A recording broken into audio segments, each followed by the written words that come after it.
My name is Jonathan Gilman, owner of Ottawa Interlock Repair, and I'm here to talk about Ottawa bylaws as pertaining to landscape construction or hardscaping.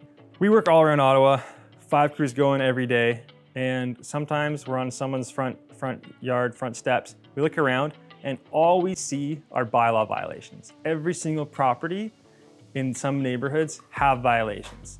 It's how it's been done for years. And with the new hardscape licensing bylaw, some of these violations are kind of coming to the forefront for the first time in a while.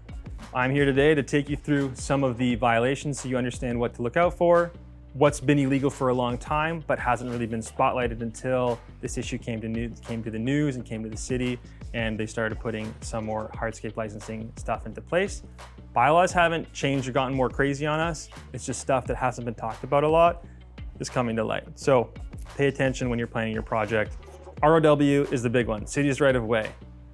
Anything done in the ROW has to fall under some certain guidelines. Those guidelines are extensive, so do your research as to where your right of way starts and ends and where like the city's jurisdiction takes over, and what you can do there. Common things are you cannot extend your driveway out more than 1.8 meters or 50% of frontage, whichever is smaller. So if you have a 10-foot driveway and 20 feet of frontage, you can't go the full 1.8 meters out, which is about 6 feet. You have to stay at the minimum. Very common thing that is also like everywhere is construction and landscaping, hardscaping in your city trees critical root zone. The critical root zone is 10 inches for every 1 inch of trunk diameter. So if you have a city tree that is 6 inches, you need 60 inches radius all the way around where you're not doing any hardscaping, or even the restriction is very restrictive. You're not even supposed to walk on it, run your wheelbarrows over it when you're moving to the backyard or something. You cannot go in there without written approval from forestry. Very few people get it, and even more people love to build interlock tree rings, nice walls all the way around, put riverstone rocks and stuff in that area. It's all not permitted. It's all illegal. It's everywhere. Not actually, but this is something that's been happening for a long time, and you shouldn't be doing it because you might get told to remove it, and the city's allowed to tell you to tear it up, make it right, which is going to cost you. Other things, encroachment is a big thing.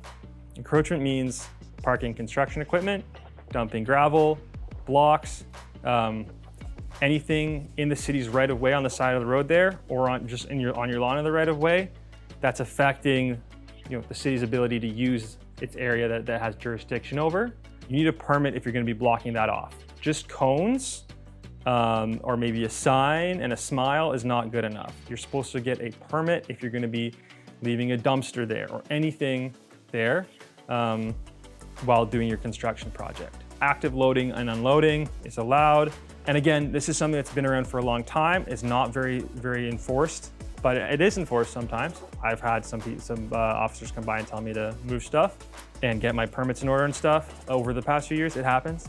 But another thing to consider, grading and drainage. Very important. You do not want to be causing flooding and sewer backups and stormwater management issues. You can look online at how your drainage and grading is supposed to go, and you should not mess with it. Don't do things that are going to cause more water to go towards the sewer or storm drain, or less water and cause a backup somewhere else. If you're building a raised patio and blocking someone else's property, might be sloping and grading and draining through your property. That might be part of the official plan. And you can't block that water flow. So watch out for that.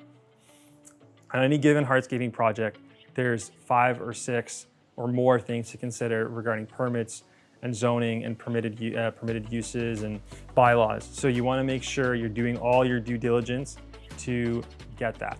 Make sure to find online or from your licensed hardscaping contractor the city's guide on what is permitted, bylaws and such associated with hardscaping. Better than looking at this video. This video is great, but the guide is actually legit, so go with that. Jonathan Gilman, Ottawa Interlock Repair. Let's go hardscaping.